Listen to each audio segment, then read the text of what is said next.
Yeah, what can I do for you, Rod? You just tell me, what can I do for you? It's a very personal, very important thing. Hell, it's a family motto. Are you ready, Jerry? I'm ready. Just want to make sure you're ready, brother. Here it is. Show me the money. Yeah, yeah. Yeah, yeah. Yeah. I've been on the come up, running to the ones go. Boy, I got that one up, hustle when the funds low. Sundown to sun up, all I want is the cash. Now homie, run me the stash, put the ones in the bag. Now count up, count up, count up, count up.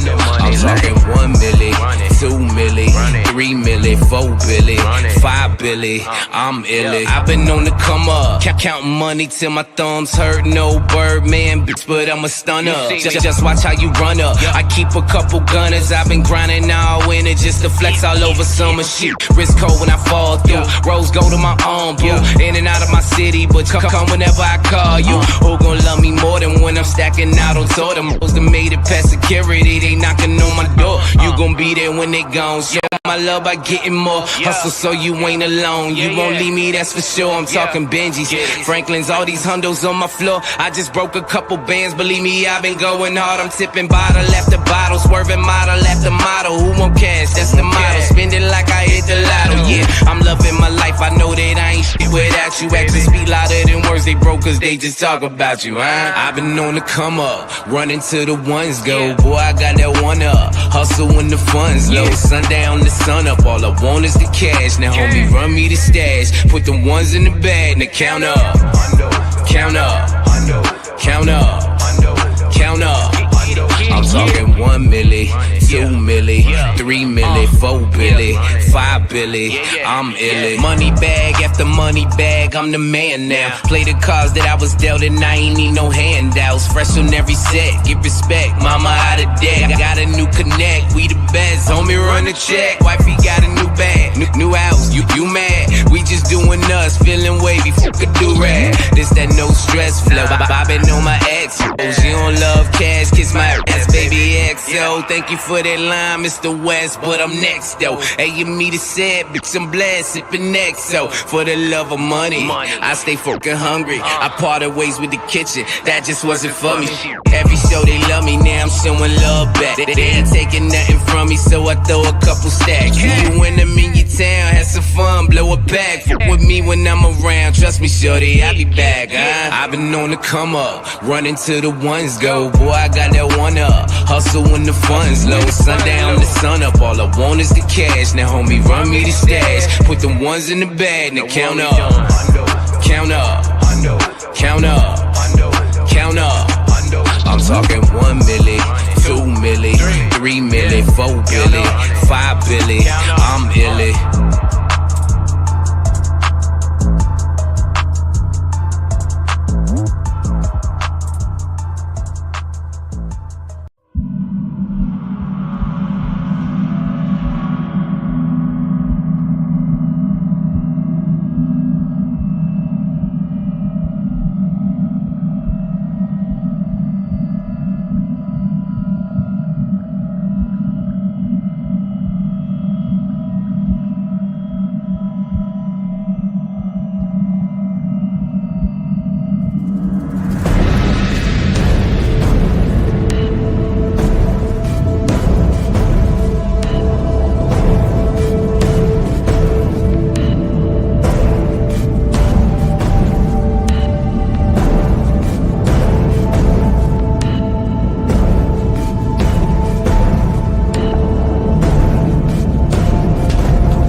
Is your mic on?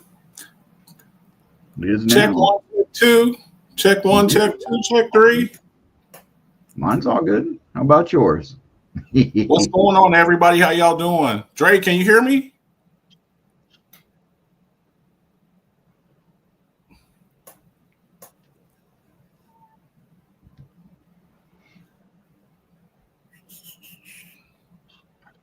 What's up, everybody? What's going on?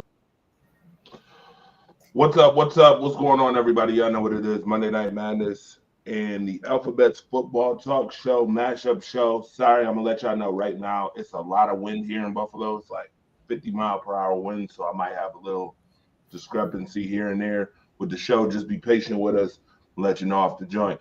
But now, back to the introduction. Like I said, of course, this is the show where the Alphas and Madness meet on Monday nights. Y'all know what it is.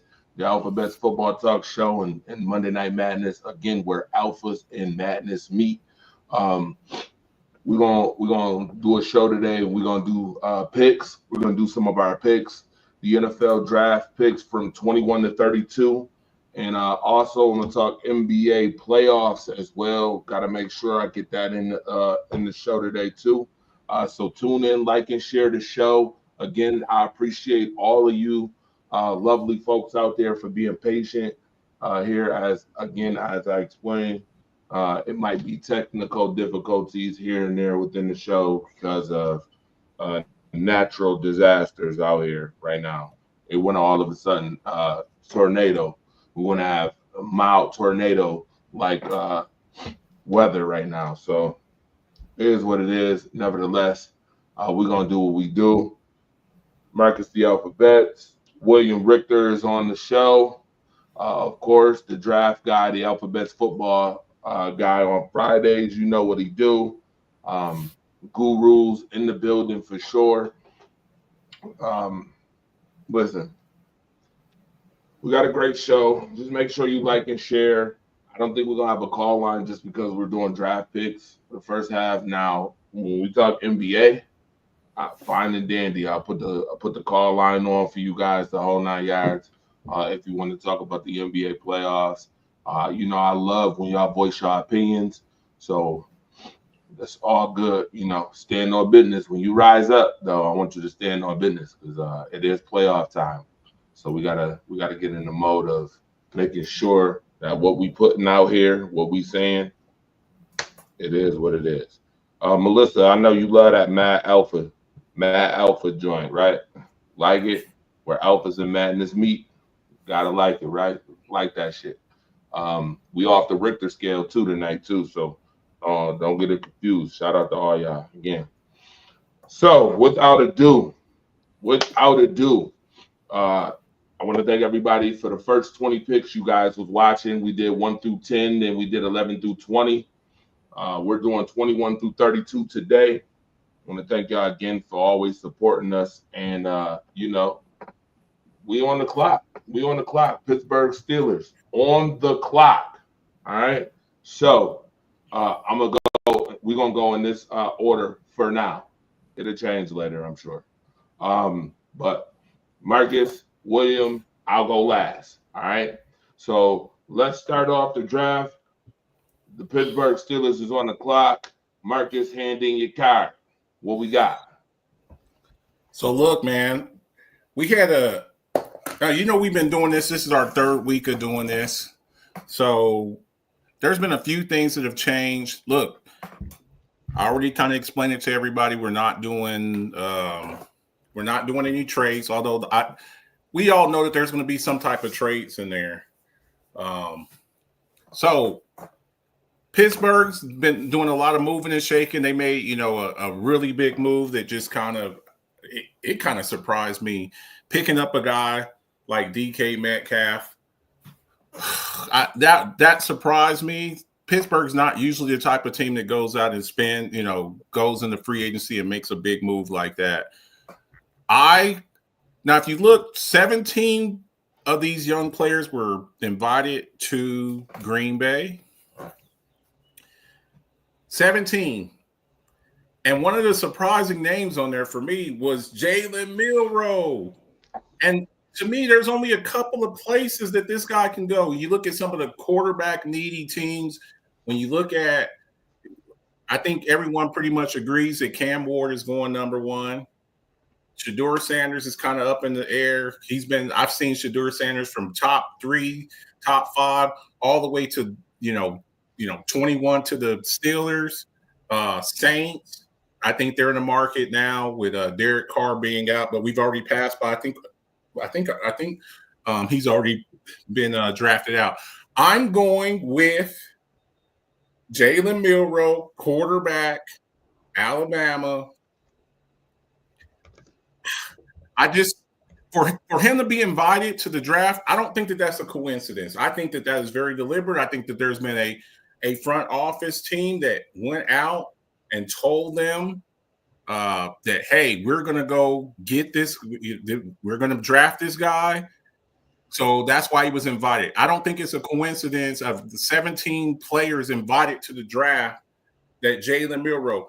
I have a second or third round grade on Milroe, more of a third than but he's been invited. So somebody out there believes in this guy. And all you need is one team to do it. For me, he's very raw. His throw, he's inaccurate as hell, but he's a hell of an athlete. He's a really good runner.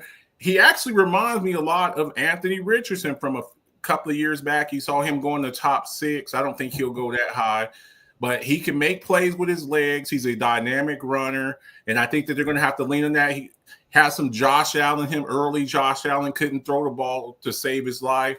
Maybe he'll pick that up early on, later on in his career. I'm going to roll with Jalen Milroe at 21 to the Pittsburgh Steelers.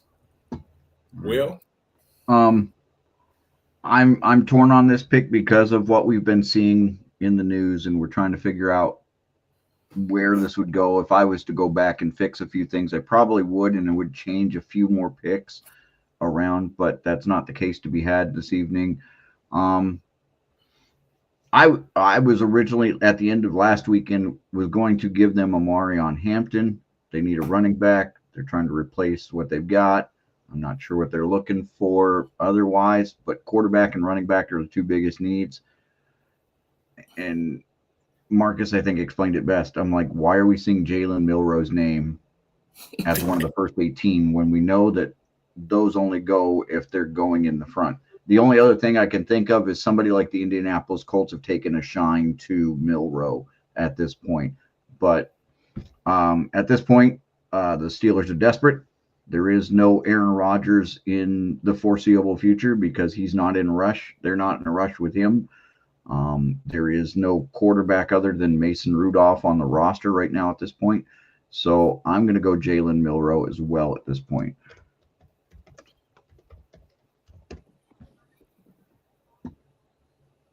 Torch? Dre?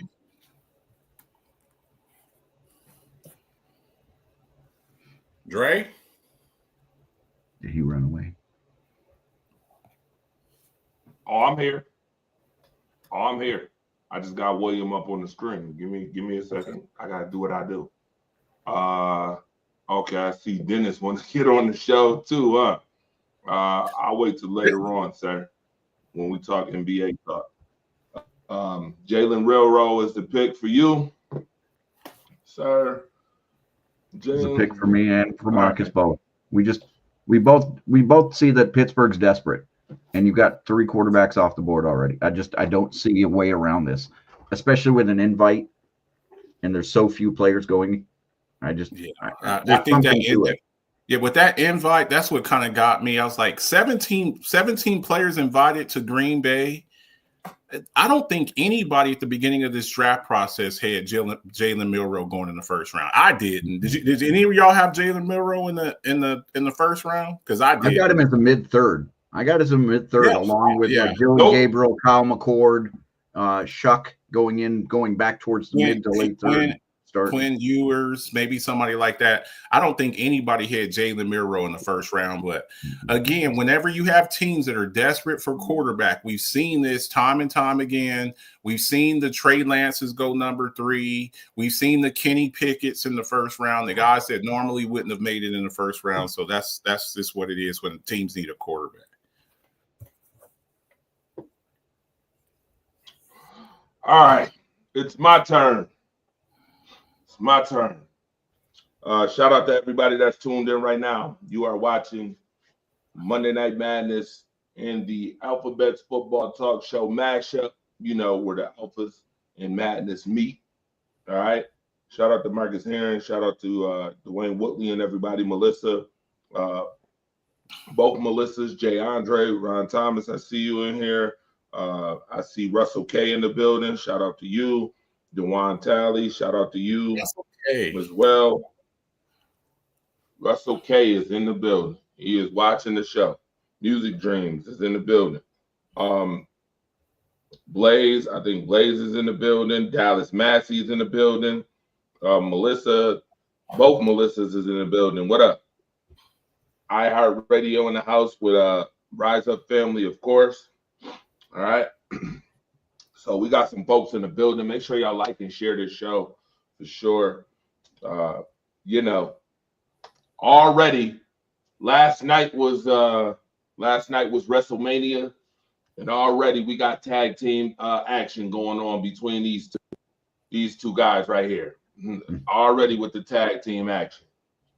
Guys, I'm gonna do listen, y'all. I'm gonna do my famous Marcus the Alphabets impression. All right, ready? Tell me if I do a good job when I do it. Guys. I just don't understand. How many times do I have to tell you guys? Listen, who you play with matters. Who you play against matters. You guys are sitting here telling me last week, 2 weeks ago, you guys were talking about only 2 quarterbacks was going off in the first round. Then you guys added the fact that maybe another guy would come into the first round because there's quarterback needy teams. And there's a pattern that I see with these quarterback needy teams. And these quarterback needy teams, if you don't get the right guy, you're going to be back on the bench somewhere or at Walmart picking up groceries somewhere because you didn't perform properly. When you're first round pick, what do I expect from first round picks, y'all? What do I expect? All right. I want to know, what do I expect? I expect impact on first round picks. I expect performance. All right. Not important performance enhancement drugs. I expect performance. All right. So while you guys are all of a sudden giving Jalen Melrose this big old hoopla, because the Pittsburgh Steelers, for some reason, they've been having issues picking quarterbacks, even though they've still been having winning seasons. You guys are sitting up here trying to pick Jalen Melrose for whatever God-forsaken reason. I just don't understand this. You guys, I don't understand. You got to do your research. You got to look. You got to start paying attention. These elite quality traits matter. Sir, make your pick. Okay? Make your pick, sir. This is who I picked. All right? This is who I picked. I picked my guy Jackson Dart at 21. Okay. Because impact and performance matters. Who you plays with matters. If you think that there's a quarterback that's going to get more impact from the Saints or the lowly shitty-ass Colts, the trash Colts, or the paperback Saints, who ain't did nothing, who've been playing around with Derek Broken Carr for God knows how long, and playing around with quarterbacks, then you got another thing coming. At least with the Steelers, this guy could go 10-3 like they did last year with Justin Fields half the season, and then Russell Wilson half the season, be at 10-3, and then lose 5 straight games because somehow they lost their identity. But at least this rookie, in his debut season, will be able to have a winning culture around him. See, we like winners. Winners write history. All right? Winners write history. So when I get a first-round quarterback, all right, I'm done. Did y'all like my Marcus the Alphabets impression? Put it in the comment section. If that 6.5. sound like 6.5. Not enough big words. Marcus the Alphabet, I'll hush. Okay. More hand gestures. What did you say, William? More hand gestures and bigger words. 6.5. Got lots So- of got room for improvement. Oh, you wanted bigger words? You hold on. So you wanted me to eloquently use my linguistic skills. Yo, you want big words? I can give you some big words now. If you want to play around, don't play around with me. All right. I'm trying to make this situation. I'm trying to be I think that the situation. Okay. So I think that we all agree here that Pittsburgh needs a quarterback. They've been searching. You know, they've tried a bunch of Kenny Pickett and Mason Rudolph and you know Dwayne Haskins, rest in peace. So we all agree that they need a quarterback. So let's jump on over to 22. The Chargers. Look, last year, I think early in the draft last year, the Chargers threw the first curveball of the draft. I think we all had them drafting a weapon for Justin Herbert. Jim Harbaugh's first year, you know, he comes back to the pros after winning the national championship with the Michigan Wolverines. I really thought that I thought that they would go Malik Neighbors. They didn't. In true Jim Harbaugh fashion, they believe in building their team through the trenches. They have 4 first-round offensive linemen on their offensive line. Okay, Rashawn Slater, Zion Johnson, Joe Alt, and now in free agency they go pick up Super Bowl champion, former Eagle, the Unicorn, Mekhi Becton. So I think that they're pretty set at the offensive line. I don't think that they're going to go offensive line again. They've got to go get another weapon for Justin Herbert. Now, they've gone out. Last year, I thought that they hit on McConkey, Lat McConkey. I thought he did good work. They brought back Mike Williams, a familiar face. There's talk of them maybe bringing back Keenan Allen. Free agency, they go pick up a running back, Najee Harris, 1,000-yard rusher every year. I'm giving them another weapon. And with Ted McMillan off of the board, I'm giving them some speed to go along with Justin Herbert's big arm. I think he's got some of the best arm talent there. I'm going Matthew Golden, speedster, Texas, 5'11", 195 pounds, the fastest wide receiver in this draft. We've seen Texas put out some speed. Last year, they put out, an Xavier Worthy and Adonai Mitchell. This year, you're going to probably see Matthew Golden and Isaiah Bond. So I gave Justin Herbert a weapon. I think that they are a weapon away. I'm going to say this. I'm going to put this on wax now. The Kansas City Chiefs are on notice.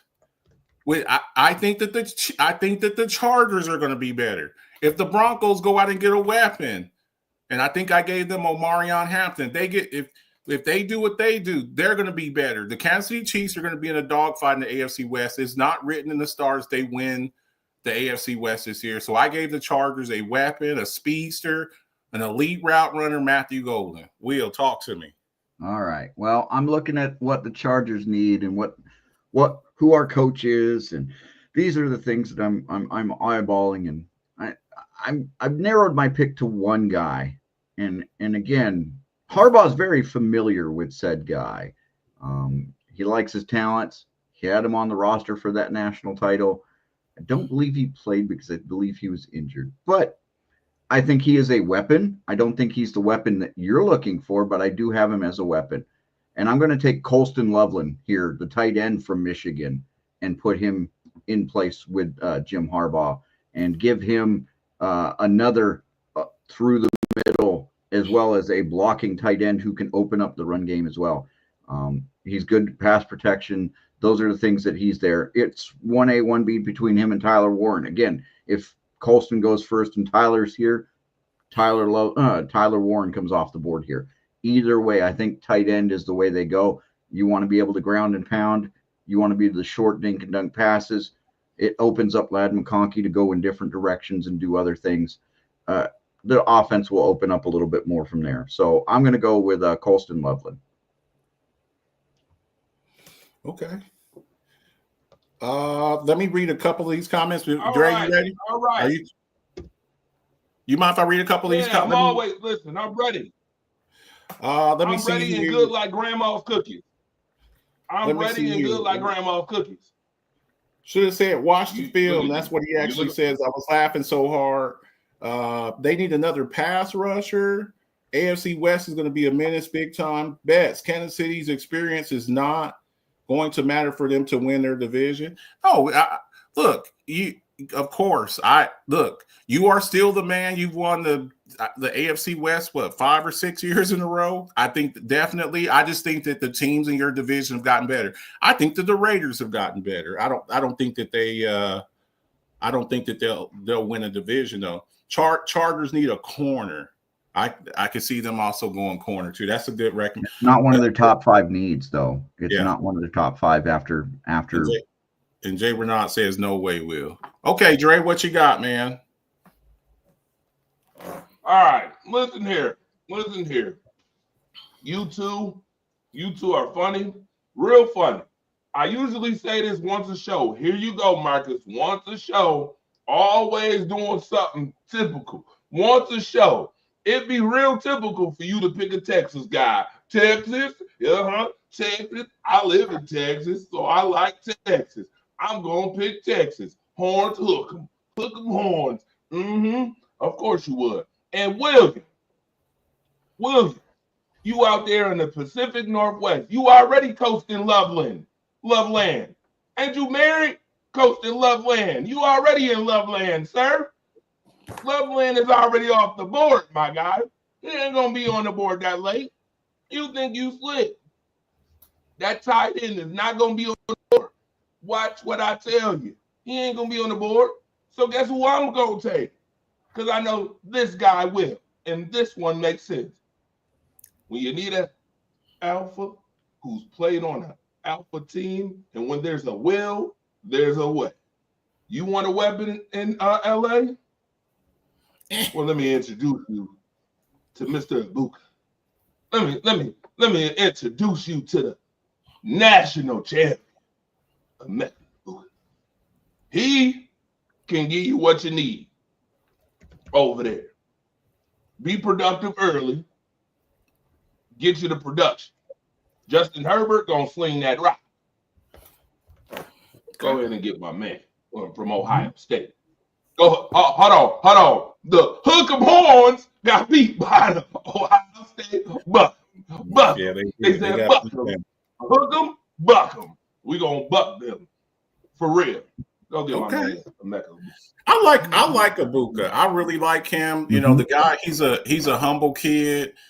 He's played Robin to a lot of other Batman. You know, he played. You know, he's not the typical type diva wide receiver. I really like that pick, Dre. All right, jumping over to 23, your Green Bay Packers. Dre, do you want to go first on this one? Why don't you go first on this one? This is your squad. I'm gonna let you go first here. Green Bay 23.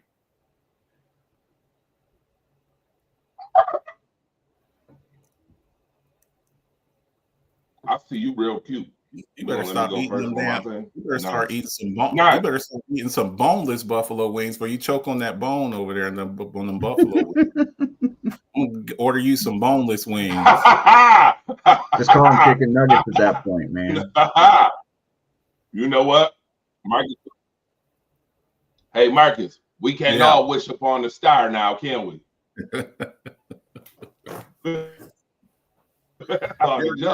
I think you think you slick. You funny, real funny. All right, Green Bay. We all know Green Bay needs corner, wide receiver, edge, defensive line, and O-line in those orders. So it's either you get my guy another weapon, Jordan Love. Does he need another weapon? Or does he need some more defense? I'm torn between the two. And I'm going to be honest with you. I feel like they need to sharp that defense just a little bit more. Just a little bit more. Sharp that defense. Go ahead and, defense wins championships. We all know this. So we got to be mindful of that. And I'm going to take Brandon Morris. I'm going to get a corner right now. All right. Now, Marcus, I don't know if you put his picture up here. Benjamin Morrison. I don't think you did. I don't think I sent you. Okay. No, I didn't. It's all good. It's all good in the hood. Y'all better do your research. Okay. Look, hold on. You said wings. Hold on, Marcus. You said wings. Oh boy, we talking about food. Dalton, you've been on shows where they talk about food. Packers don't usually Dwayne draft Woodley. I cannot right now, sir. I don't got time for that. Those comments. I don't got time for that comment, sir. Packers usually don't draft a wide receiver in the first round. You're right. Packers need a quarterback. Jay Renard. You wasn't saying that last year when the Packers beat your ass, but okay. All right. What was the final score? What was the final score in that game? They got real. A whole lot to a whole little. It was a good ass. Tore their ass. That was a good ass. Mm-hmm. So tore that ass up. Tore them up from the floor up. Toe up from the floor up. Now, whose turn is it? Who we got? Go ahead, Will. Marcus. You go ahead. I'll go last on this one here. Go ahead, Will. Okay. Go ahead, Will. All right. Nope. I'm looking. Just give me 1 second. I've got two names that I'm really considering for the Green Bay Packers right here. I'm looking at Morrison and going, that would be a nice pick. I'm also looking at a guy like, I want to say Siobhan Ravel fits more of what the Packers are trying to do. I think Siobhan Ravel is kind of that guy, and I think Siobhan Ravel Jr. would be the better pick, personally, from my end. But I think they do go corner here, and I think they have to beef up that secondary with everything that they're having to deal with first in that division. You have a couple of premier wide receivers in Minnesota. You have a couple in Detroit, and then Chicago's got one right now, and they might have another one here later on down the road, depending on what they take. I gave them Ibuka earlier, so there's a possibility they could have a nice pair there, and now you all of a sudden have to keep up with that. So I'm going to go with Siobhan Ravel Jr. Okay. I think we're all kind of like on the same sheet of music here. We're just kind of going with different names here. We're all got different, tastes in ice cream. For me, I think that you got to go get another corner. When you look at the wide receivers that are in that NFC North, when you look at the Justin Jeffersons, the Jordan Addisons, the Sun Gods, the Jameson Williamses. Don't forget. I think a lot of people forget about him with, and then Aroma Dunze over with the Bears. You gotta have corners over there. A lot of those teams up there, they have multiple like really elite wide receivers. I'm giving them a corner too. I'm just going with a different name than you guys. I'm sticking with my Longhorns. I'm giving them Jahdae Barron, cornerback, Texas. He's a dog, feisty, press man cover, corner, extremely aggressive. I still don't know what the situation is going to be with Jair Alexander. I'm still wondering, he was out most of last year with an injury. There's been talk about maybe them moving him. Maybe we see some type of draft day trade as far as with Jair Alexander. A lot of people, we used to think Jair Alexander was one of the better cornerbacks in the league. I don't know now with the injury and stuff. So I'm giving them a corner. I think that they need a corner. That defense is really nice. I like some of the players they have over there, but I think corner is a really big. Did you say Barron?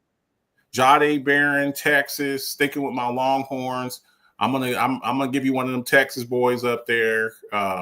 Now, when I look at the corners, I don't know how y'all have them rated. I have Travis.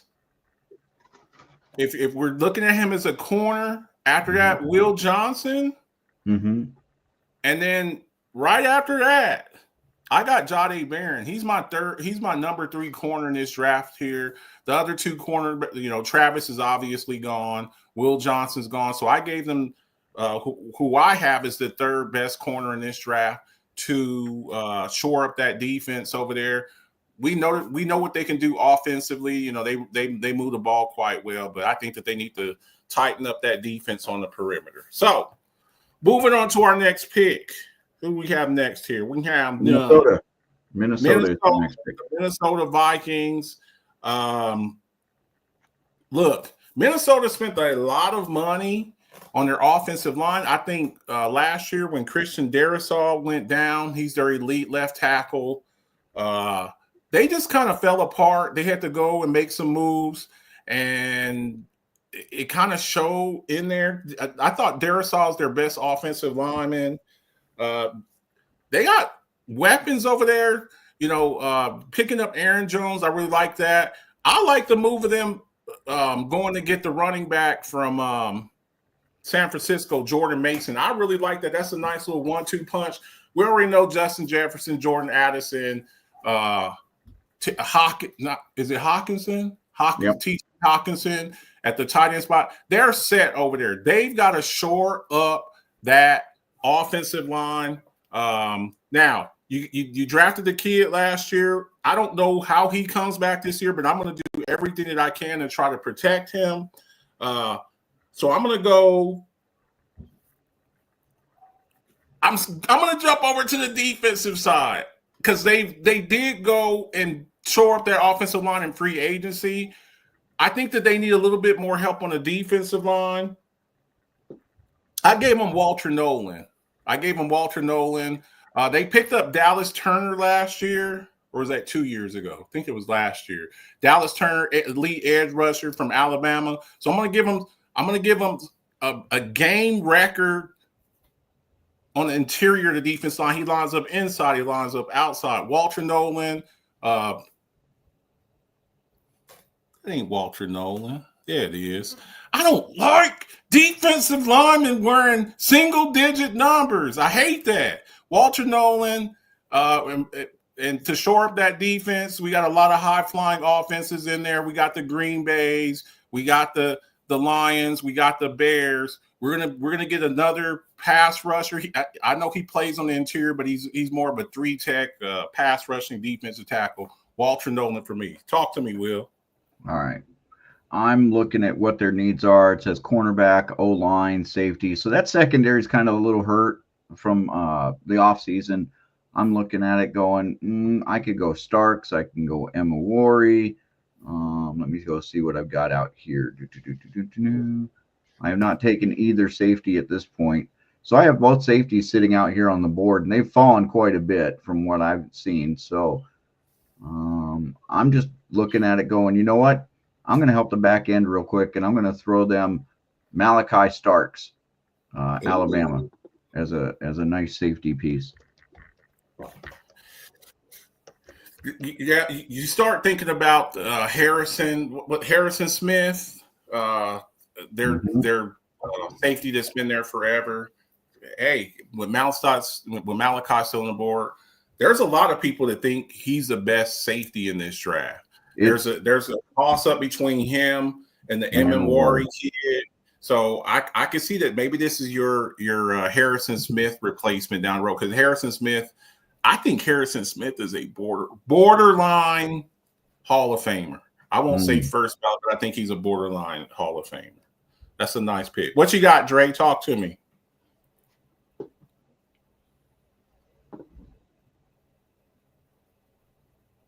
Too big of a contract. Starks from Georgia. Yeah, watch the Eagles try to get him. Damn Eagles. Hot damn, here we go again. It's my turn.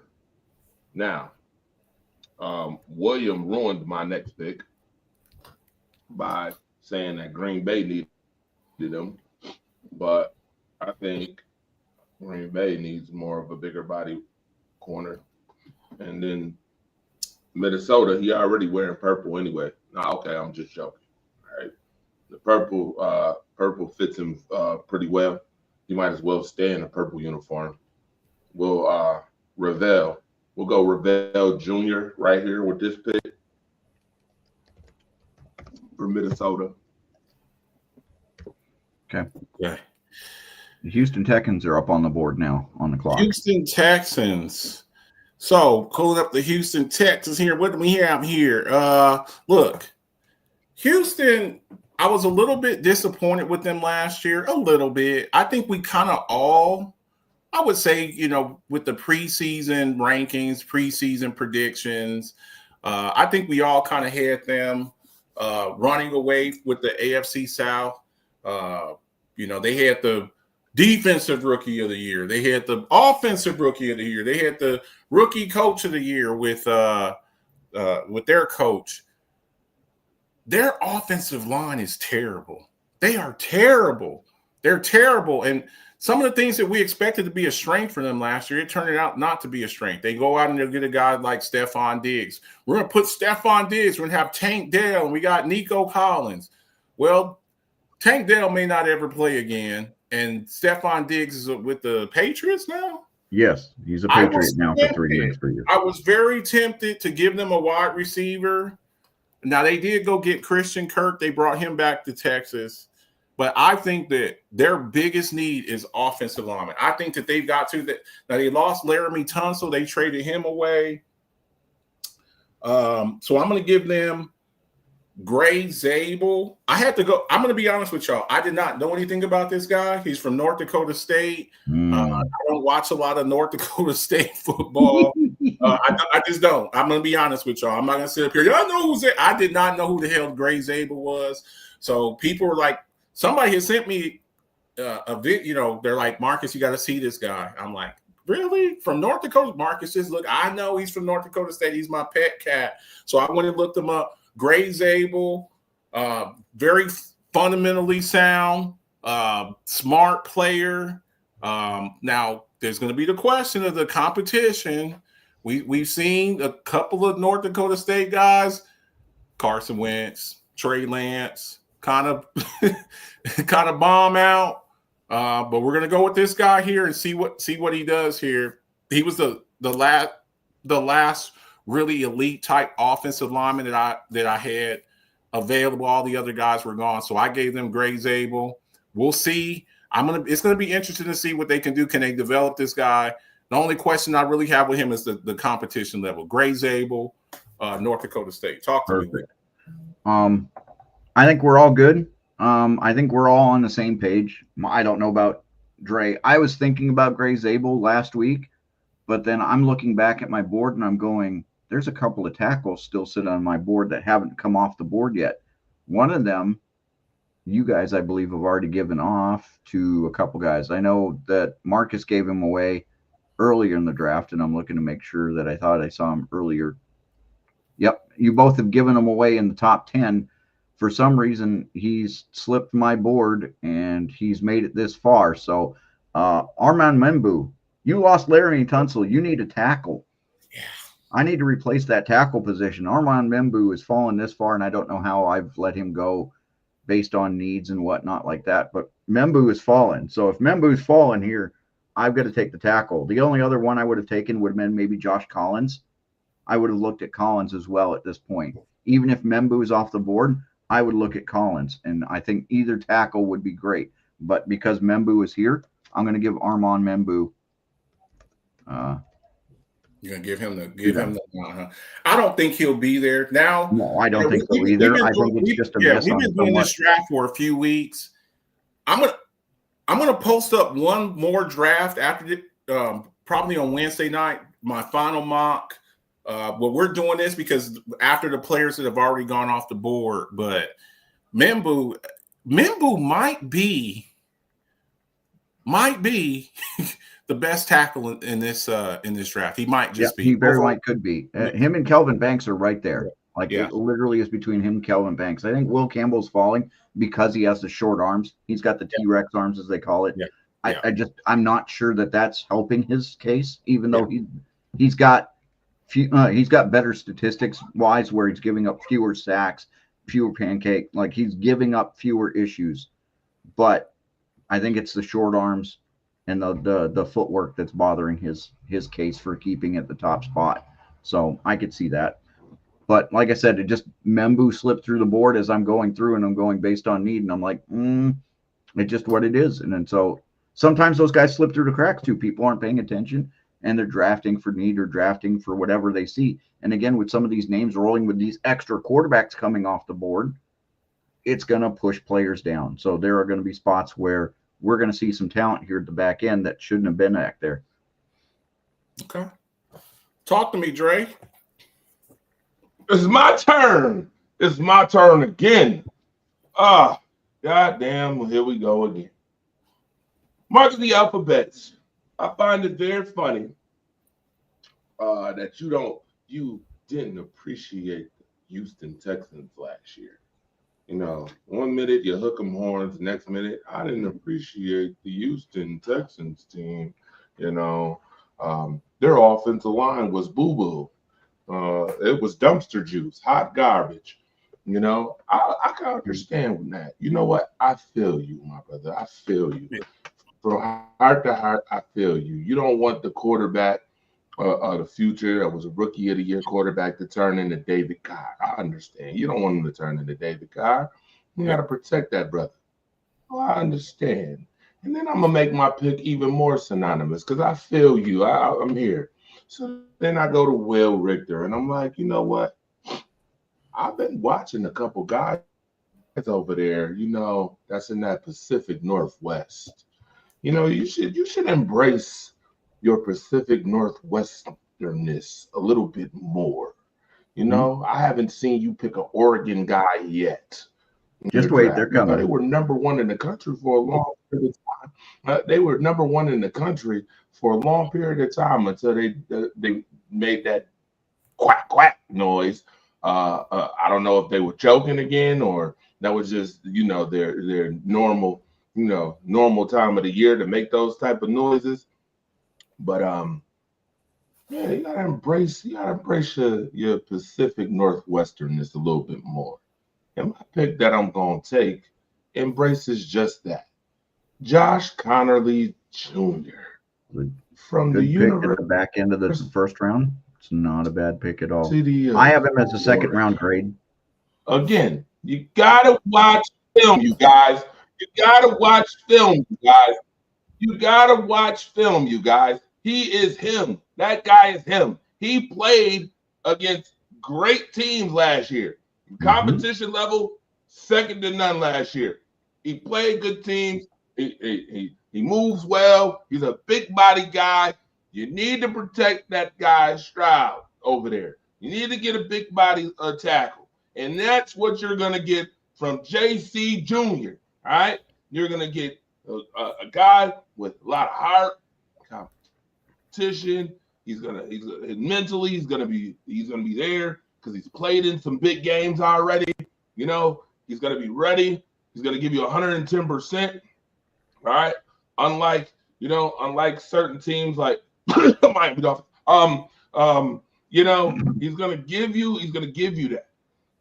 He's gonna give you what you want, those traits. I keep telling you guys to watch film. You're not watching, obviously. You're not watching. You're not doing what I need you to do. I need you to go ahead and watch some film. Do some research. Research these guys. All right? Okay. I'm taking Josh Connerly Jr. right here. Mimbo is going to be gone. All right? You can mambo the Mimbo all you want, but he's going to be gone already. All right? So that is my pick. Okay. Right? Well, there you have it. I got you. You guys. So we're going to jump over to the defending NFC West champ, LA Rams. Look, the Rams were the Rams nearly beat. Let's keep it a buck here. The Rams were a couple of plays away from beating the Eagles and maybe going to the Super Bowl. I think with Matthew Stafford. Yeah. I think with Matthew Stafford, I think that they have a chance over there. I think that the 49ers are in trouble. I think that the Seahawks are in trouble. I think that the Cardinals are in trouble. Now, I think that their defense is one of the best in the league. We saw, they had the defensive rookie of the year. I love the guy, Jared Verse. I mean, that defense, they may, after the Eagles, they may have the second best defensive line in the league. But I want to jump over to the offensive side.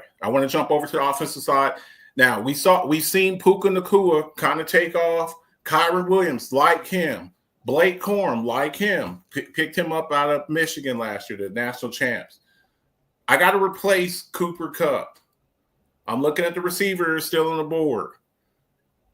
I know on y'all's drafts earlier, Emeka Egbuka. I like him. You got a guy who's not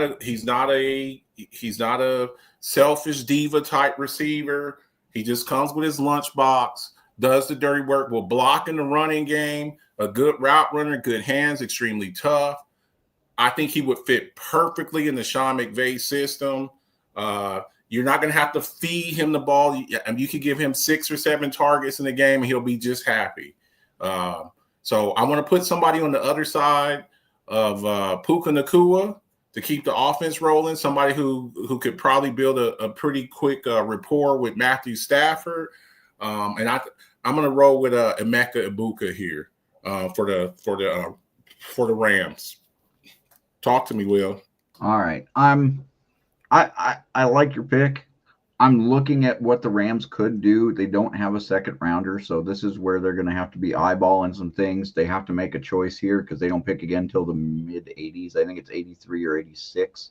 So they've got a little bit of a wait. So they have to make this pick and make it count. So as we're sitting here and we look at their top needs are linebacker and cornerback. And I'm like, there's lots of corners on this board, but I don't think that's where you can go because it is a deeper corner type draft. So I don't think wide receiver kind of fits the bill right now. I've got all 4 of the top 4 off the board. I could look at Aomayer or like a Jaden Higgins maybe if I felt that. Isaiah Bond's a little rich here too. So I'm going to go over to my second best linebacker right now. I'm going to go Carson Schlesinger.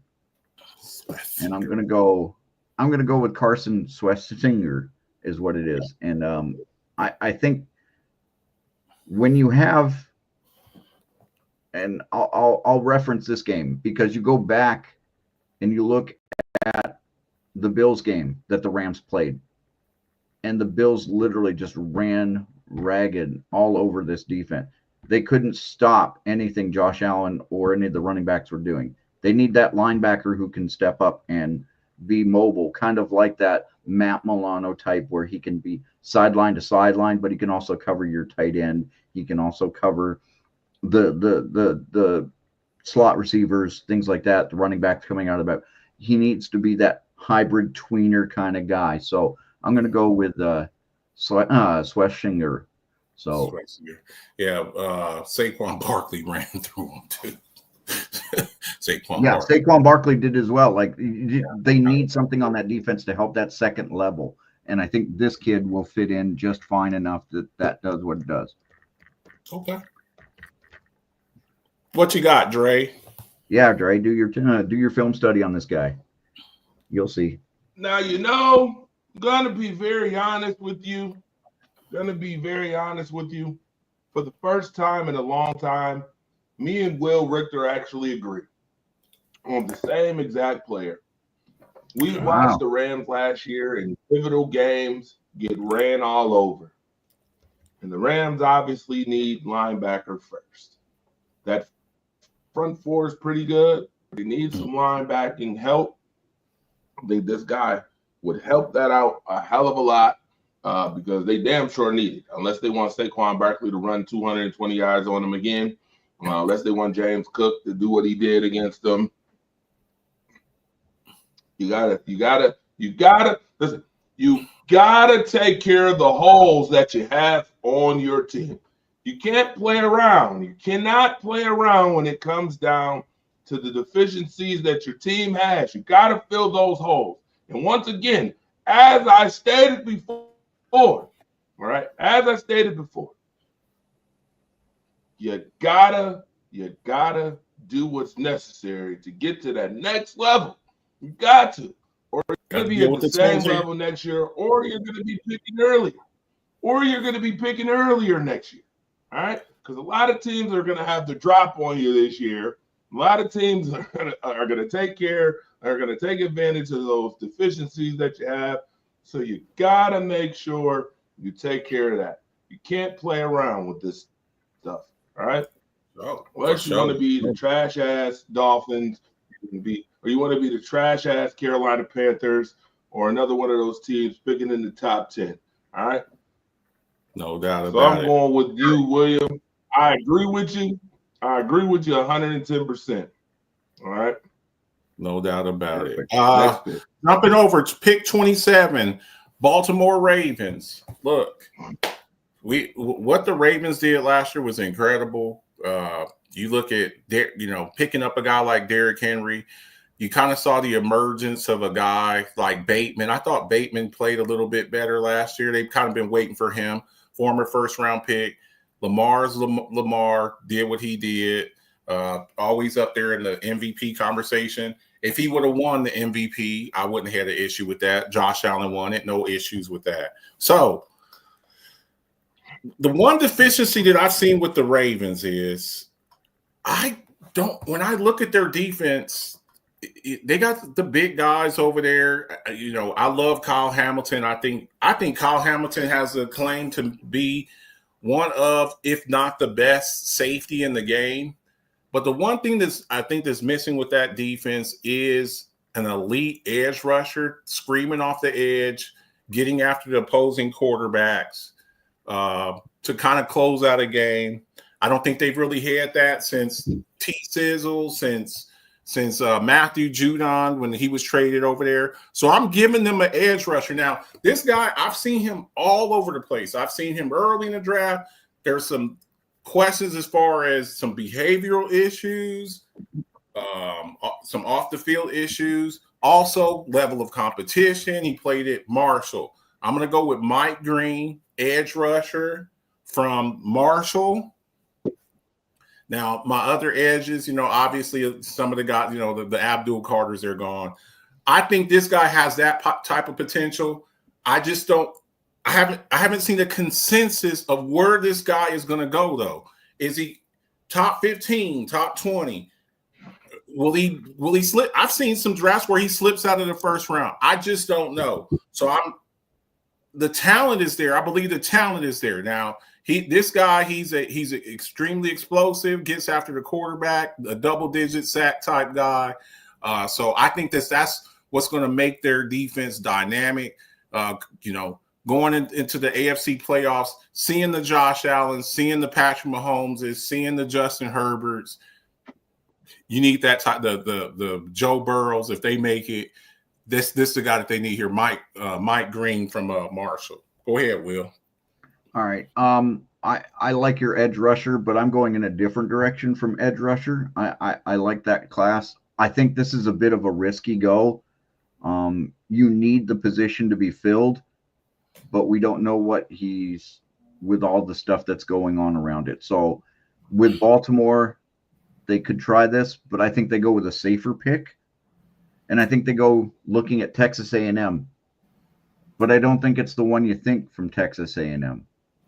I'm going to go with Nick Scorton from Texas A&M, the edge rusher from there, the other side of Shamar Stewart. I don't think Shamar Stewart, yes, he's explosive. Yes, he has those things.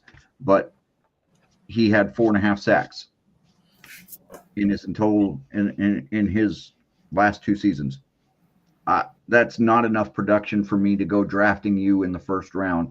Yes, you've got elite traits and elite speed, and you can get off and you can get those QB hurries and those QB pressures, but you're not getting home to finish. Whereas Nick Scorton was being able to get home and finish and do those things.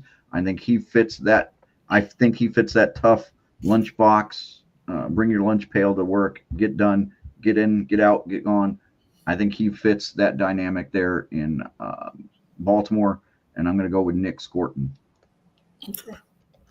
Talk to me, Dre.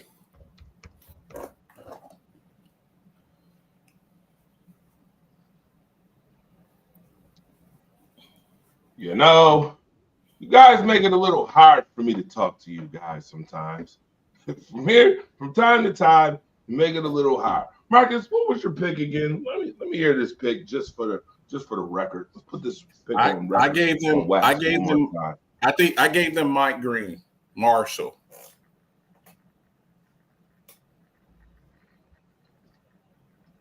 Okay. So you're doing the We Are Marshall thing, huh?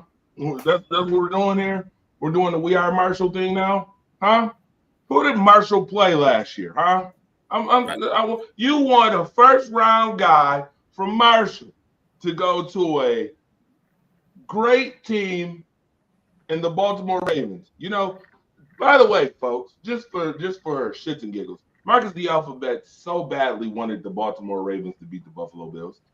He also wanted Lamar Jackson to beat Josh Allen in the MVP.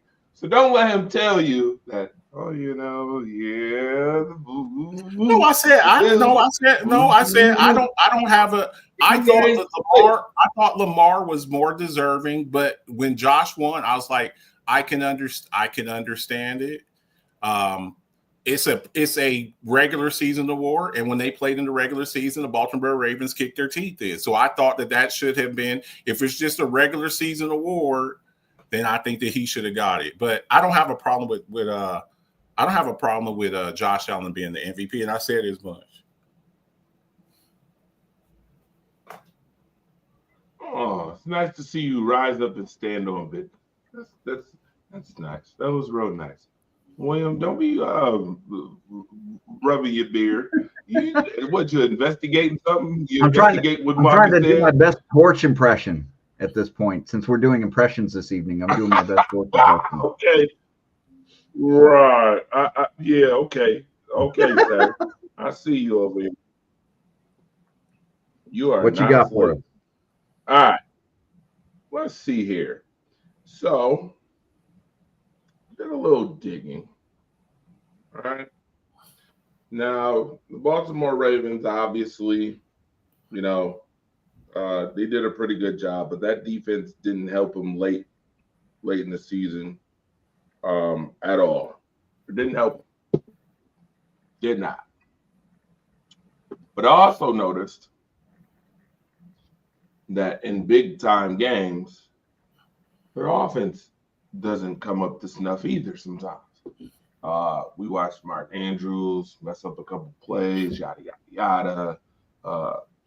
Likely is a dog. I think that's the biggest dog they have on their team is Isaiah Likely, if you want to be honest. To me, that's just me personally. The biggest dog is all right. The biggest dog on the team, you mean in the receiving core? Yes, in the receiving game. Okay, absolutely. I was about to say because they do have this guy named Derrick Henry. Okay, I was just checking. We're not talking about running the football. We are not talking about running the football. Okay. I just wanted to make sure. That's a gimme. So,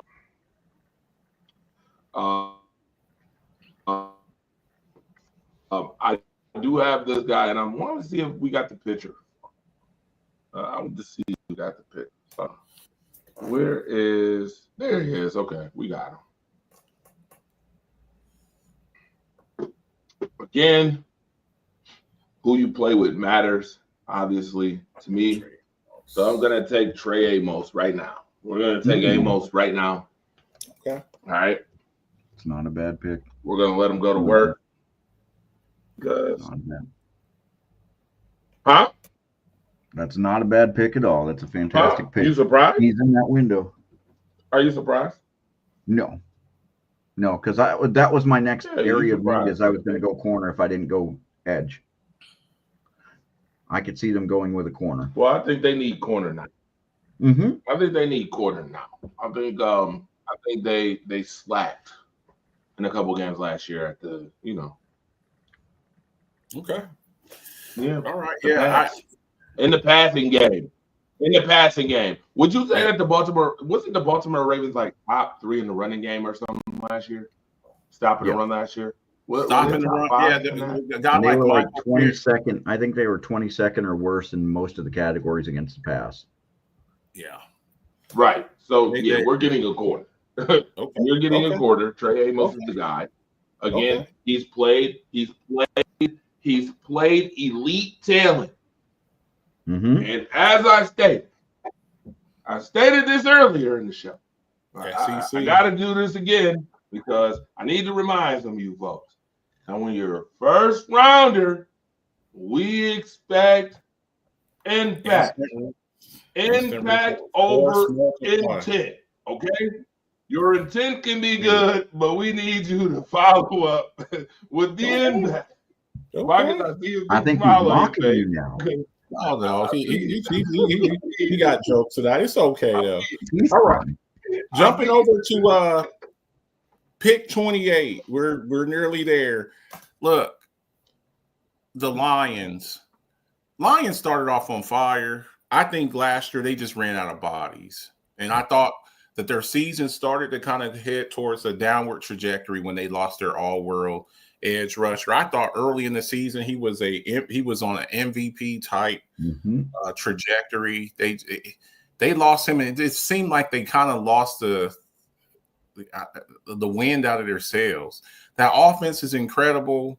You know, they can put up points in a heartbeat. You look at all the weapons they have under Goff and Laporta and Jameson Williams and the Sun God and the two-headed monster with Montgomery and Gibbs. They can score with the best of them.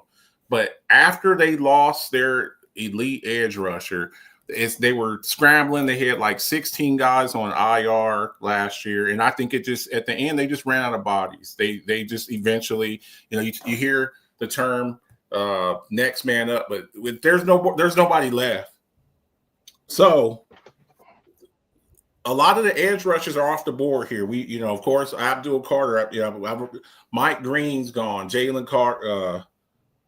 So Michael Williams also, he was gone. So I'm taking a chance here. I'm going to go James Pierce Jr. Now he's another one, and this the gift and the curse about having success. You're picking at the back of the first round. These guys, they're elite talent, but there's some question mark on them. What position is he going to play? Does he have some behavioral issues? Is he coming off of an injury? These are the kind of questions we're talking about. Late 20s, playoff teams that don't have a lot of holes. I gave them James Pierce Jr., edge rusher from Tennessee. I don't know what I'm getting from Aiden Hutchinson. He tore his ACL. He's in a contract year. I don't know how he's going to come back from that torn ACL. They had went out last year. They picked up a guy like Zadarius Smith. He didn't really do much.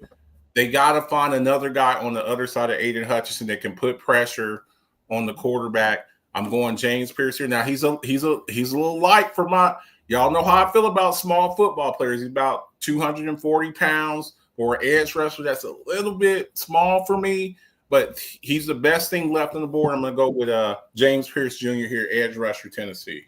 Go ahead, Will. All right. Well, I think this is where we start looking at all these edges and these defensive players, and I think the end of the draft is going to be defensive and offensive line. We're looking at it deep. I think you need somebody on the other end that can put that pressure on to help Aiden Hutchinson get back into doing the things that he does. And I think the perfect guy for that right now at this point is Shamar Stewart. Shamar Stewart can chase him right into that defensive line, and he can give that push. He's got that motor. He's got that Detroit sensibility. Like you feel like if he's when you look at Pittsburgh and you go, that's a Pittsburgh guy. I look at Shamar Stewart and go, this is a Detroit Lion. Like, this is what I see when I look at him. So I'm going to go Shamar Stewart from Texas Tech. So back-to-back Tech guys, or Texas A&M, sorry. Okay. All right. Sounds good. Dre, talk to me.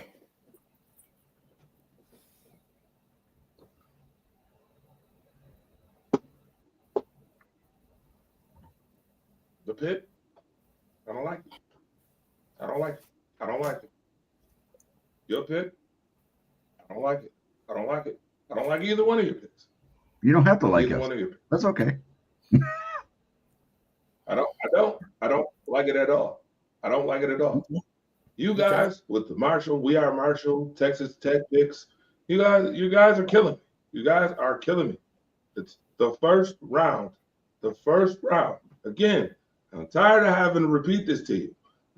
Impact over intent, impact. Who you play with matters. So you don't think What you Shamar? do You don't think matters. Shamar Stewart is The more competition- impact with what he can do on the field? No, Texas Tech competition. Texas A&M in the Big Ten is or in not the better than the SEC. He competition. played for that Texas I'm gonna- A&M. It's not better than the competition. Not better than the competition that I'm going to pick for this guy right here. This guy definitely showed up. And again, you know, I mean, I understand that you might be a little oblivious to not winning championships and all that. You know, you may not like winning championships and shit. You might like pretty players and shit. Oh, the fifth move, yada yada yada. But I like winning and championships. Okay, that's what I like. I like winners, and I like seeing winners. See, my organization has 4 wins, four of those things. But it's been Yours, 15 years since nah. the last win. 5 If actually. Marcus, 5 actually. you have 5. No. My organization has 4. Your organization has 5 if you don't have won it over 30 years. And your organization has 0. So, I mean, you just asked out. You're the one left out, Mr. Texas Tech. All right. But my guy is Jack Sawyer. I'm going to take Jack Sawyer from the Ohio State Buckeyes. Once again, he just looks like a lion. He sounds like a lion. He looks like a lion. And the dude is I like think ready he's to gonna be play like like a a lion. 4th round pick. He's like, Yeah, I was going to say a 3rd round pick I for this guess what? kid. I don't give a damn. I don't Okay. give a damn. I think when you play for a championship team, all right? When you play for a championship team and you play competition, I feel like those traits matter. Now, there's been some great 4th rounders who should have went in the 1st round. There's been some 1st rounders who shouldn't even have got picked at all. that's definitely So, true. I don't want to hear about, oh, well, he's projected to be a 4th rounder, okay? I don't know if you're watching Mel Kiper Jr.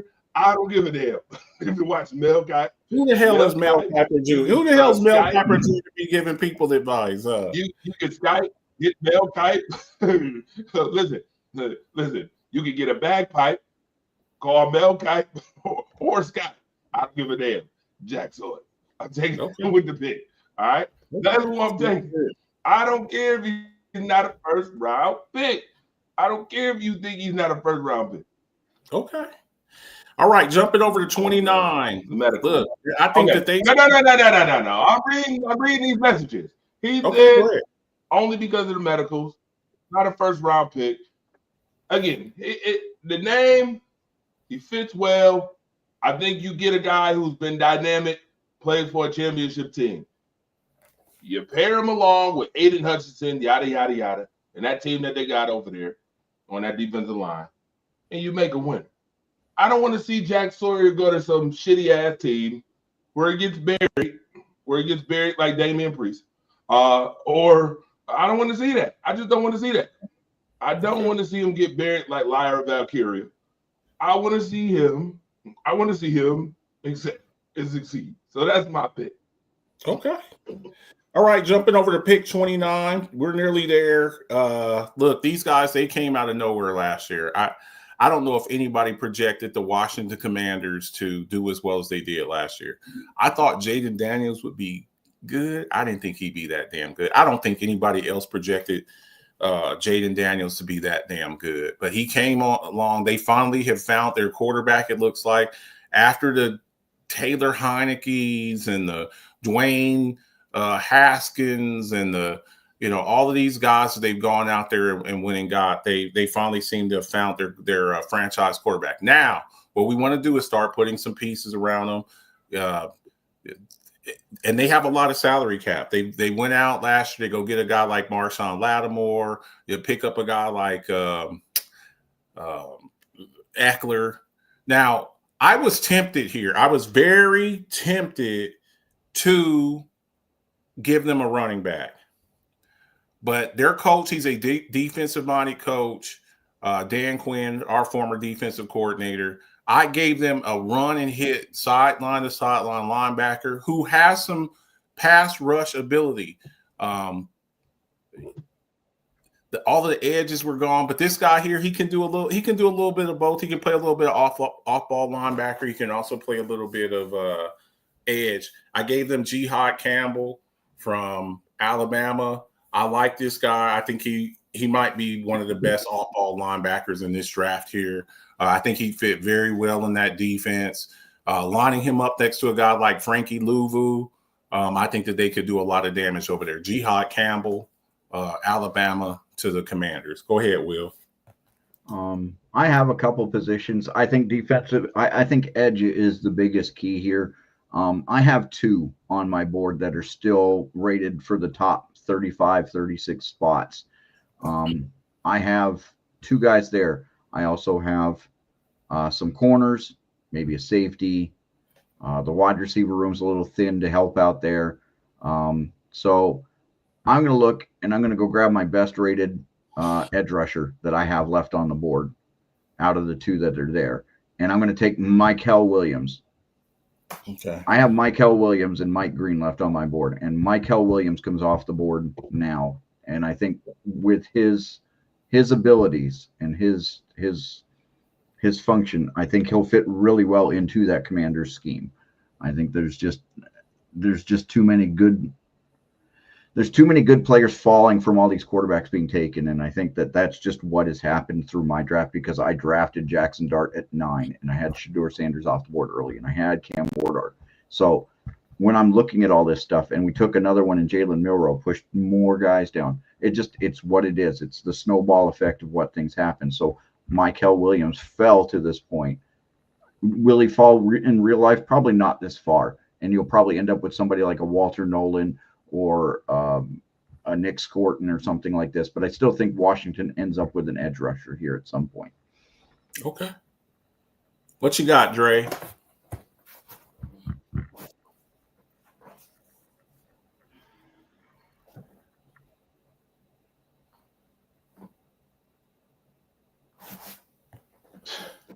Just pitiful. Just pitiful. Wait. He is not going to be there that late in the first round. Mykel Williams will be gone already. What are you doing? I just wonder, what are you doing? I mean, who are you going to – I mean, at this point, you might as well call Ghostbusters to be your pick, the next pick. Because you just – I mean, who are you going to call at this point? You making ghost picks that are going to be gone already. They ain't even going to be there. He ain't going to be there that late in the first round. And you know I'm just messing with you, my guy. Of course, Oh, yeah. I see the look on your face. You got a little Cheshire Cat smile there with the beard. You the drive guy. I like messing with you, Marcus, you too. You the drive guy. But in this case, I agree with you with Jihad Campbell. I agree with you on that.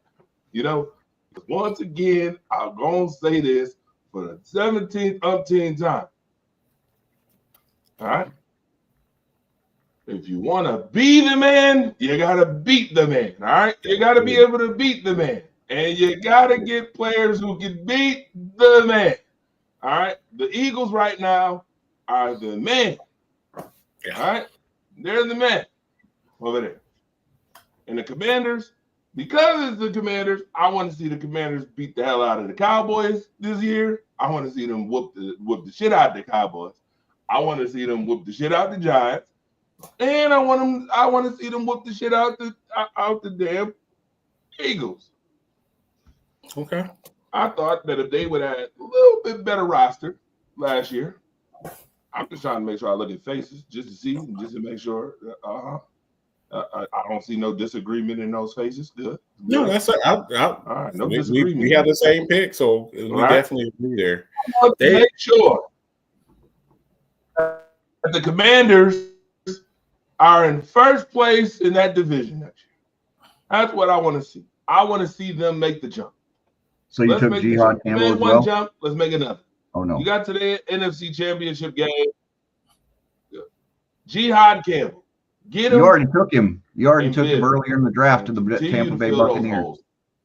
You already took him to the Tampa Bay Buccaneers earlier at 19. I took Jihad Campbell? Yep. I took Jihad already? Yep, you did. I've got it right here on the board. You know what? That's okay. So I already done took Jihad. Yep. Fine by me. Fine by me. This is where I take Mike Green then. Okay. Mike Green right here. I think a guy like Dan Campbell could do what he did with Micah Parsons. I think in the right situation, I think he could do it with Mike Green. Agreed. The talent with Mike Green, it's just what's going to be his supporting cast. I really like Frankie Louvu. I like him. I don't know how the hell they were able to get him. So I think Mike Green with them, they're in their window now. You got Jaden Daniel on his rookie deal. This is your chance now. You better draft well, and you better go get free agency before you got to pay this guy, because by the time Jaden comes up, I don't know what the hell the quarterback market is going to be by then. So, Will, I'm going to let you go first here. Buffalo Bills at 30. We got 3 more picks left. Yeah, we got 3 I'm minutes. going to let you go first here. Buffalo Bills, AFC East champs, in the AFC Championship game. Talk to me. What you got for your Buffalo Bills? That secondary is hurting really bad. We need defensive line push. We need to look at the edge rushers. There's no edge rushers I want to take. We've already got some issues on that D line with suspensions from guys we've signed, so I can't go chasing Mike Green too. I can't do that. So Mike Green is off my board. I have a plethora of defensive linemen that I would love to consider taking a look at. I've got guys like Derek Harmon and Kenneth Grant and Tyleek Williams. All 3 of those guys are sitting there. I've got my pick of corners from Jahdae Barron to Trey Amos to Azare Thomas to Maxwell Hairston.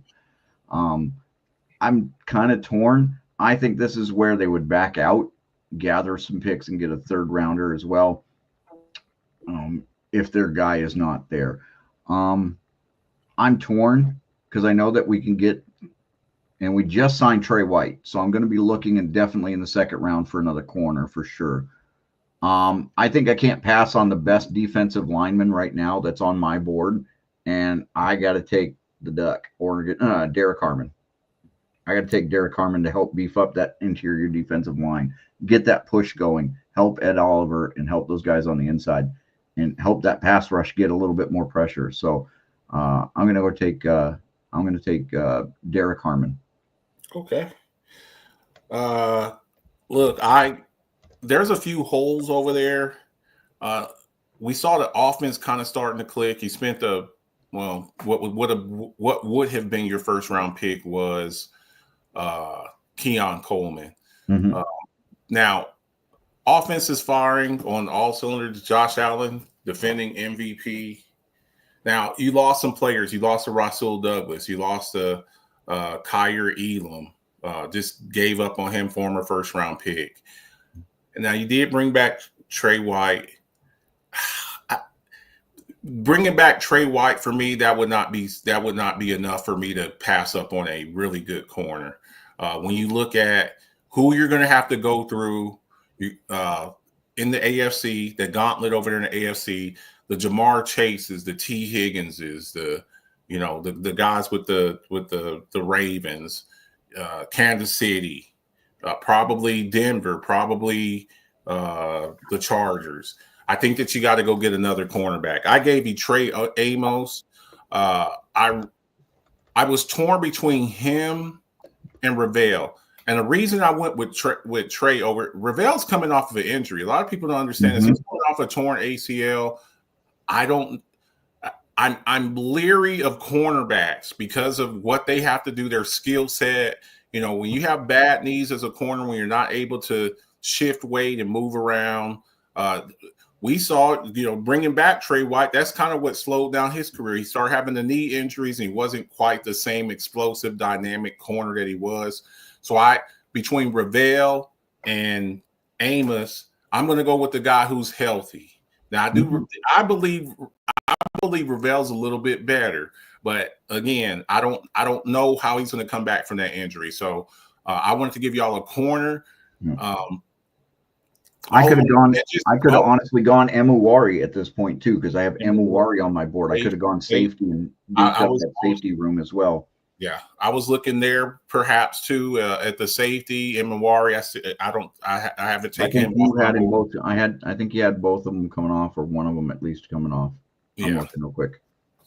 Yeah, you have him already off the board, and then you and had start the other one come and off start too. and start. So And yeah, Starks are both gone. So I thought corner. I was looking edge, but all my edge rushers have been wiped out. And you're sitting there at 30. You know, look, for this exercise that we're doing here for these mock drafts, we don't do trade backs. I could see this being, like you said, this being a trade back scenario. And I think my caveat is that from 24 to 32, these teams are going to be looking to trade back out if their top player is gone. I think you're looking at letting Cleveland, New York, Tennessee, New England, Las Vegas, whoever wants to come back up between 24 and 32 are all going to be. That's where the movement is going to be towards the end of the first round, and I think that's what's going to happen. So somebody like Buffalo, somebody like Baltimore, maybe like the Rams or Minnesota with only 4 picks will drop back. Minnesota only has 4 picks. I can see Minnesota dropping out of the first round and getting a few extra picks out of this. I can see Buffalo trading back so they can get a third if somebody's that desperate to get back in to grab a quarterback, or somebody like Jalen Milroe or Jackson Dart. So, okay, sounds good. Torch, what you got?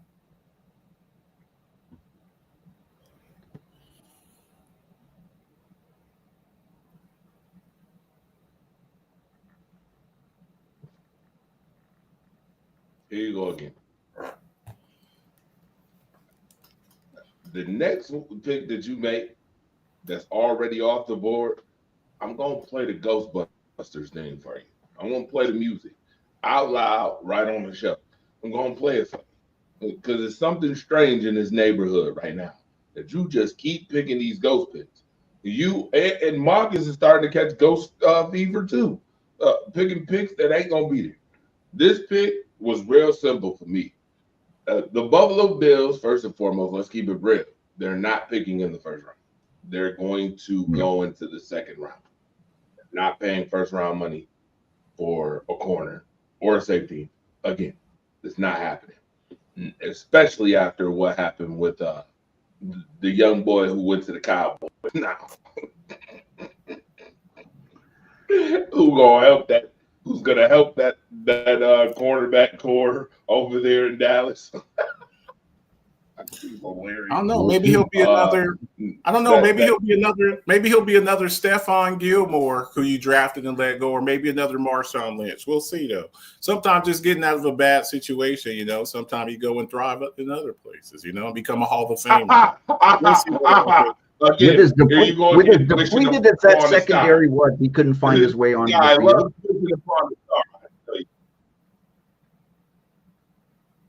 You said what? As depleted as that secondary was all last year, Dude, he couldn't find his way onto the field. Listen, sir. You know what, Marcus? If Kyer Elam has a good year, a substantially good year, I will personally buy you an Alphabets Football Talk Show hoodie. Okay. How about that? I'll buy you a hoodie. I'll buy you your own brand hoodie if that. Okay. If he has a good year. Okay? What are we talking about? Good. Okay. Hang on. What are we talking about? Hold on. And what I mean by good year, I don't want to hear he sat on the bench for majority of the year. He's not going to be here because he get injured. What is our definition of a good year? What is our definition of a good year? Well, that's to be continued. We'll have to negotiate on that. We'll negotiate on good year and what he needs to, what stats he needs to have a good year and what he needs to accomplish. Okay, we'll set some over-unders for him. Now, with that being said, because I know that Buffalo is not going to pick in the first round. They're not paying first round money for any safety or corner. By the way, Trey White is going to play safety, by the way. I don't think a lot of people know this, but Trey White is going to be converted safety. He is not playing corner anymore, especially after what you saw with the whole ordeal with him going to the Rams, only playing 4 games, and then him going to the Ravens and only playing so many amount of games.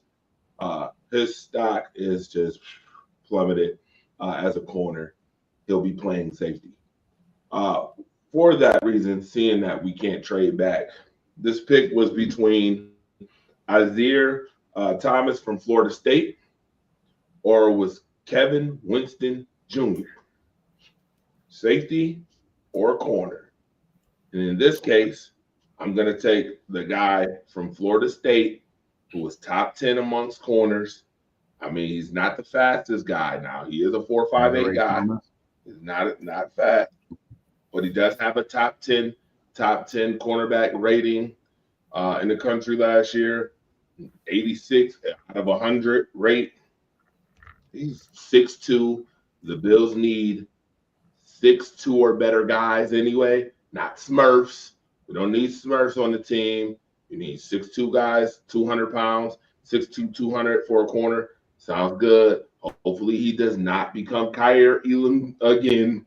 Another Kaiir Elam, especially coming out of Florida, Florida Gators and Florida State Seminoles, two different brands of football. So I'm gonna take Thomas on this one. Okay. Gonna take him. We're gonna pray. All right, we're gonna pray. Dearly beloved, hopefully he has a good year, a good season, and he doesn't become a first-round bust. Amen. Now. All right, we're down to our last two picks. And that was from we got the Super Bowl participants here. We got the Chiefs and the Eagles. Look, Kansas City got exposed in the Super Bowl. They got exposed. Now, there's not a lot of people that can expose them like that, but they got exposed. And their number one priority above everything else, they've got to fix their offensive line. I haven't seen Patrick Mahomes under attack like that since the last time they lost the Super Bowl in that Tampa Bay Super Bowl where they were Tom Brady's last Super Bowl. Now, they lost one of their offensive linemen. They just let him walk. I don't trust Javonte. They got one good offensive lineman over there. Now they drafted in the second round Kingsley Suamataia. He couldn't even get on the field last year. I don't trust Jawan Taylor. The only person in that offensive line that I trust is Creed Humphrey. They've got to find a left tackle. They got to find a left tackle. I just so happen to have one still left. Now there's questions about him. I think he played 3 or 4 games last year. Ohio State left tackle. If the guy doesn't get hurt, he's probably a top 10 pick. I'm gonna go with Josh Simmons. And they better pray that, he got hurt early in the year last year. So they're saying he should be back in time for training camp. I'm giving them a guy who a lot of people felt like could have really been the best tackle in this draft. But obviously he's going to fall back because of the injury concerns. Josh Simmons, Ohio State. Will? I'm also thinking offensive line. I think if Kansas City doesn't spend their first 3 draft picks on offensive line, somebody in that front office needs to be fired. Like they really do need to tackle this in such a way that needs to be done. I'm looking at a different Josh, and this is where I bring in Josh Connerly Jr. I bring in the Oregon tackle only because of health. Literally, he's the 4th best tackle on my board. He's the 5th best tackle on the board. And I think Josh Simmons falls because of the injuries. And I think that's where the issue therein lies, is he's coming off an injury-plagued year. I've got somebody who's healthy, can step right in, play right off the hop, and be ready to roll. I'm going to take Josh Connerly Jr. just based on the health alone. And I think that's a perfect spot for him to go. Okay. Torch.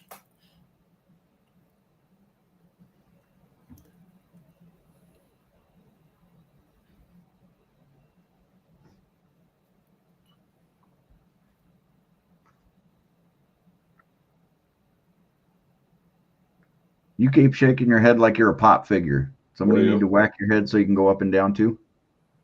Protect Mahomes. Yep. Protect Mahomes. William.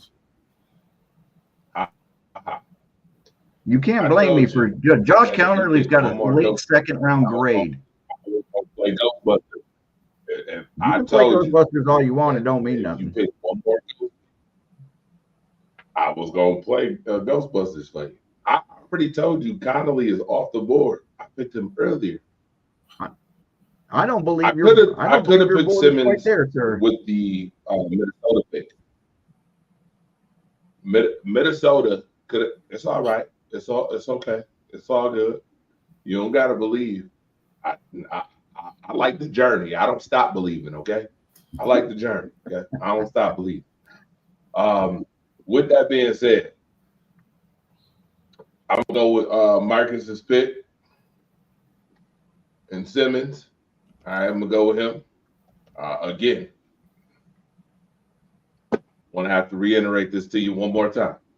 All right. Let's not. And for our Who you last play with pick, matters. Competition. And that the competition that you play matters too. All right. Marcus just don't want to admit it because I really like Simmons. You don't want to admit it. I really like Simmons. I think the only question mark with him is health. You know, they're taking a chance with him as far as that. If the guy was healthy, I think he'd be a surefire, probably top 15 pick.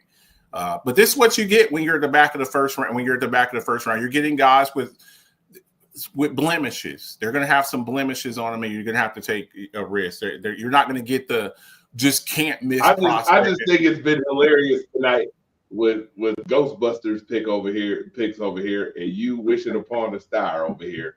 you. I tell you, y'all funny. Y'all are real funny. Real funny.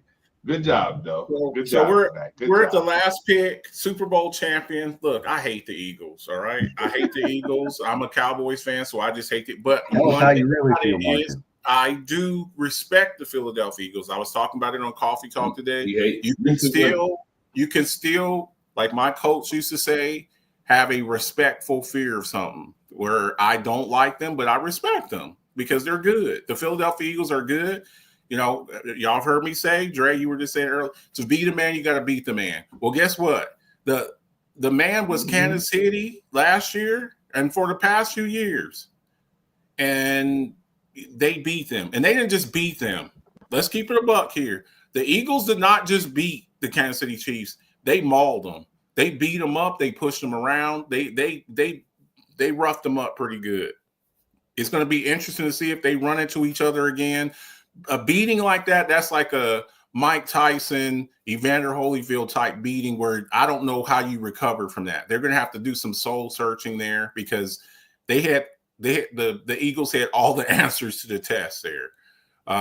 So Philadelphia Eagles, look, I can honestly say they have one of the best rosters in the league. They don't really have any holes. There's not a lot of teams you can say about they need this, or they can't leave the draft without this, or they can't leave the draft without that. Philadelphia, they got a solid offensive line. They got a solid defensive line. They got awesome receivers. They got the best running back in the game. If there's anything where there might be a slight blemish with them, maybe they've been trying to move Dallas Goedert. Okay, but I think they can still survive there. They can go into this. They drafted the two kids last year, Quinyon Mitchell, Cooper DeJean. They got Nakobe Dean at linebacker. They can draft what best player available. They really can. So I gave them the highest rated player that I had left on the board. They don't really need it. I don't know who in this draft would just come in and take over and be a starter on that team. I gave them Derek Harmon. This is a Howie Roseman type move. Do we need Derek Harmon? No. We got maybe the best interior defensive lineman. We got Jordan Davis. We got Jalen Carter. Do we need him? No, we don't. What we're going to do is just send wave after wave of defensive tackles, pushing the pocket into your face and attack your quarterback. Derek Harmon, I think you put him on this team. I just don't see how you beat these guys. I really don't. And I'm a Cowboys fan. That's a hard thing for me to say. The Eagles are the most complete team in the league. Derek Harmon, I think I don't think he would be a starter. He would probably take who's the guy who just left? I can't think of his name. The defensive tackle who went to the Patriots. I can't think of his name. But a rotational guy, a high-end rotational guy.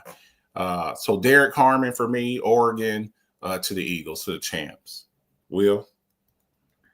I am kind of in the same boat. I'm looking at who my high people are on the board. I've got a couple of names. They don't have any holes. They don't have. They really can just go. What it could be. You got one defender who retired.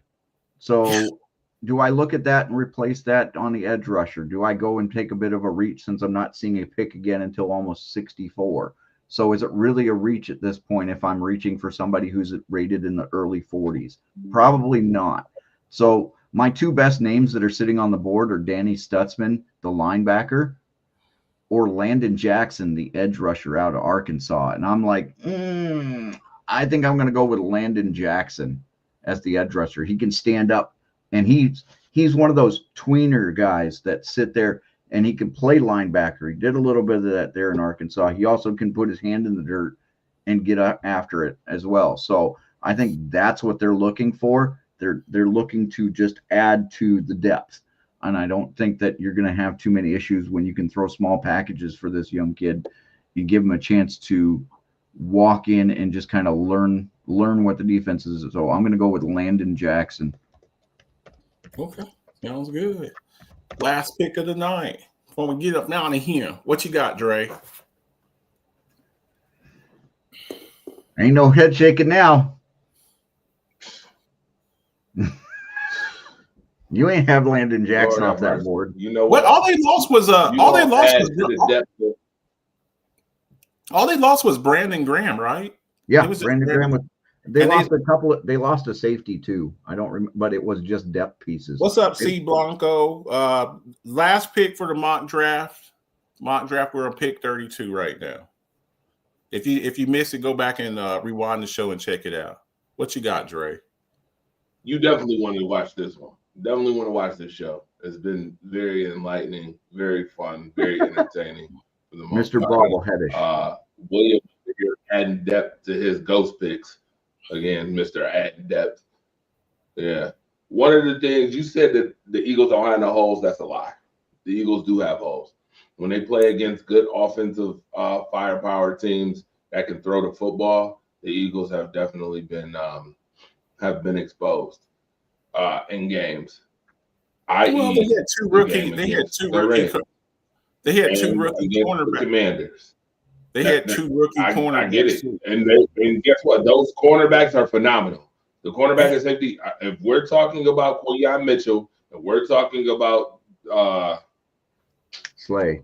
Cooper DeJean. Cooper DeJean. No, Cooper DeJean. Cooper DeJean. Phenomenal. Those guys were phenomenal. They were rookies last year. They were rookies last year. They were rookies and they were phenomenal. They were rookies and they were phenomenal. But late in games, teams could catch the Eagles slipping late in games with the pass.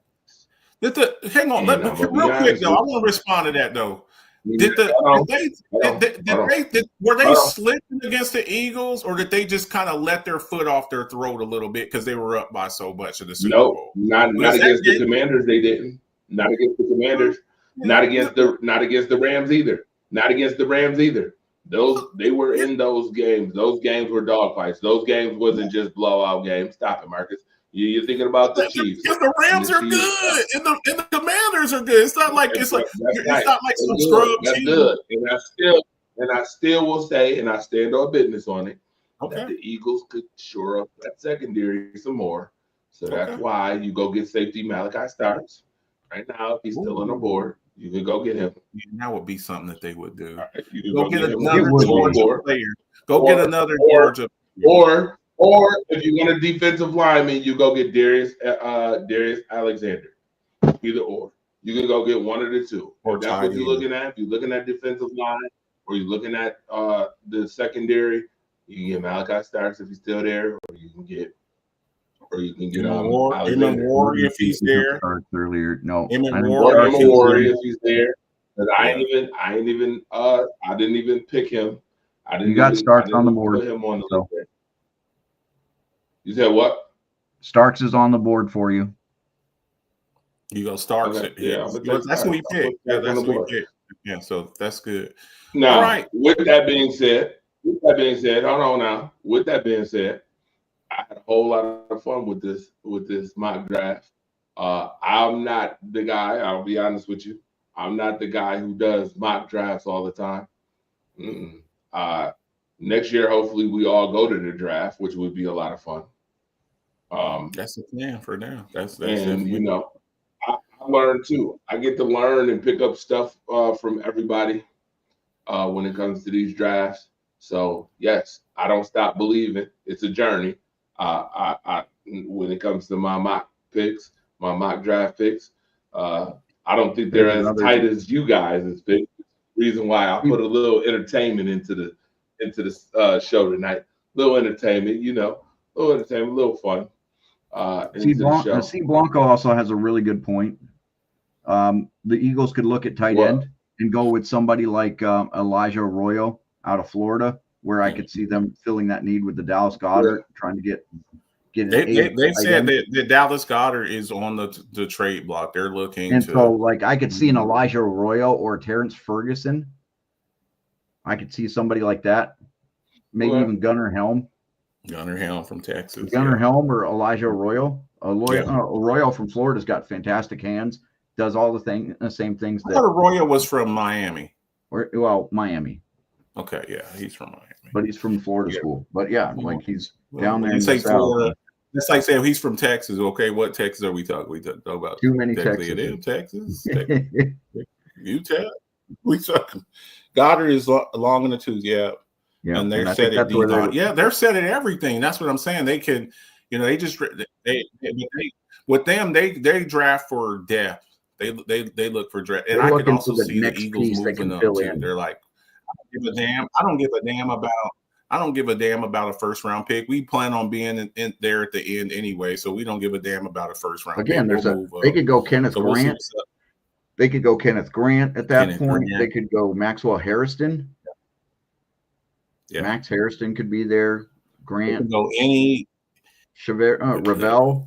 Yes, best player. They can sit there with Ravel. They could be like, we don't need you to rush back. We know you tore your ACL. Sit back. We got these two kids. Take your time coming back. And now you got a three-headed monster. When you come in, we'll transition you to safety.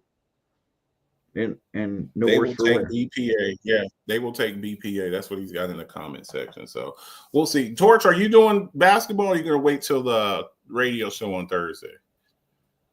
Because I'm about to jump up out of here. Your mic is off. Oh, I know. Are you doing basketball? Is off because I wanted to see if he was coming on so we could talk basketball, man. Like, dude. Why we talking about? Anyway, yeah, dude. I'm trying to see if he's coming on or not. If not, shit, hell. This has been a phenomenal Monday Night Madness Alphabets football talk show mashup where the alphas and madness meet. I already know that. Phenomenal mock drafts. William, please post our mock drafts. I will. I'm gonna do one more for our competition. I'm doing a competition, Alphabets football show, mock draft competition, like I've been doing for the past 5 years. I'm gonna put my final mock up in there, and underneath that, in the comment section, underneath my draft, put your final mock underneath it and tag me. Let me know. And that's going to have a timestamp on it. If it's after the draft starts, I'm not giving you credit. Oh, Marcus, I put my dude. It's Saturday. You putting your damn draft up in here. It's already happened. So make sure that you put it up before those picks start coming down. Once the draft starts, it's over. I'm going to look on there. I'm going to look at the timestamp. So whoever gets the most right in the first round, I will give you a Alphabets football show Rise Up Family T-shirt. And I'll shoot that to you. So maybe we'll see. Maybe we'll go live on Thursday. Thursday's the actual draft. we might, I don't know, just go live for a couple of minutes just to see. Because I think in the first, maybe do the first 10 picks or something, because it's like 3 or 4 hours long. I don't plan on being. You remember that show we did like in 2019, 2020? We were like on the air for like 5 hours. I'm not doing that. We did that. 6 hours. We did night one, and Six, then, yeah, it was like 5.5 6 hours. hours. Every You got like, It was 6, it was 6 like, I'm like, yeah. But that was great. Yeah, That was great though. We were You on know, for a watch long Sports ass Center time. now, 6-hour shows, Sports Center. Yeah, No, yeah. Sports Center. yeah. That's the only Maybe show we'll I do know the that does first 10. 6-hour shows. 6 hours. Maybe we'll do the first 10 picks or something like a draft watch show or something like that, where maybe we'll talk about it if people want to do that. But I'll be back on Coffee Talk tomorrow morning. Get your mock drafts in, and that's it. Before you go, I just got 2 things I want to get off my chest real quick. When it comes to the NBA, real quick. Thursday we will talk. We will talk NBA. It might even be Wednesday because I'm off. I got some time Wednesday. We might do NBA playoff talk about some WrestleMania stuff in between that. But I just want to say 2 things on the NBA side. Number 1, and I got to put these 2 people out on blast right now. Number 1, all right, you can place a tired, play a heart, go get Shannon Sharp. Timberwolves in 5. I don't know what the hell he was talking about. He was talking about Lakers in 5. They about to get the brakes beat off of them by Minnesota. Did anybody watch the Minnesota Timberwolves game against the Lakers? Woo-wee. It was 117-95. What? And you think what? And you was at home? You got your ass whipped. LeBron James and them got their ass whipped. I mean, that was take you to the woodshed ass whooping. And Shannon Sharp, you think they went in 5? That is hilarious to me. They're going to lose in 5. Now, Charles Barkley, okay? Let me get to you, sir. Okay? Let me get to you. You could play a parlay, party hardy. Where the hell is Charles Barkley? Warriors in 5, okay? You said that Houston was winning. Hilarious. Houston winning. That young team, they nice. Number 2 seed. You know who they remind me of? They remind me of back in the day, you know, a team called the Oklahoma City Thunder. Y'all remember that? Oklahoma City, young, real nice. Till you get to the playoffs, and then you meet somebody who got experience, veteran experience, you get your ass whooped. This is what's going to happen in the first round. It's been nice. Houston, your season was good. But if Jimmy Buckets keep putting up 25, 5, 5, and 5, by the way, now there's an extra 5 to that. Yep. It's not just 25 points, 5 rebounds, 5 assists. We talk about 25 points, 5 rebounds, 5 assists, and 5 steals. Mm-hmm. Y'all going home. Mm-hmm. If you get beat in game 2 in Houston, I might go ahead and just down the street, they got a Dollar General. I might go buy me a brand new broom to sweep y'all ass right on out of the playoffs. Sweep that ass right on out of the playoffs. The Warriors ain't playing no game. You gave Stephen Curry, 37-year-old Stephen Curry, by the way, phenomenal Stephen Curry, by the way, Jimmy Butler. And y'all know how playoff Jimmy Buckets go. Mm-hmm. You gave him in return for Klay Thompson. Watch out now if that defense with Draymond Green and all of them get to working. Watch out, because I see the Warriors making a deep run into the playoffs if they do that. Mm-hmm. Now you can comment, William. Go ahead before we go. Well, let me know if I did a good job on that. I'm going to tell you, OKC ain't joking around. OKC's not playing. They just going to walk in and do what they need to do, walk out. They keep playing like that, winning by almost 60 night 1. They ain't playing with nobody. They want that ring bad. So that squad is ready to go. I'm not worried about my Celtics. They'll be at the Eastern Conference Finals like they always are, and we'll see who gets there with them. But I'm not worried. Let's see if Miami gets their stuff together and puts Cleveland in a pinch. But there are other teams I'm more worried and concerned about. I'm more worried about OKC than anything at this point. Cleveland, they're not playoff ready. So they're regular season ready, but they ain't playoff ready. When was the last time Cleveland actually won a real series that didn't have LeBron James' name on it? Mm-hmm. Just saying. So, and I'll leave it at that. Y'all have a good night. It's been swell. All right. With that being said, it's been real. I had a whole lot of thank y'all for tuning in. Mark of the Alphabets. I don't know. You had to go, but appreciate y'all. See y'all later.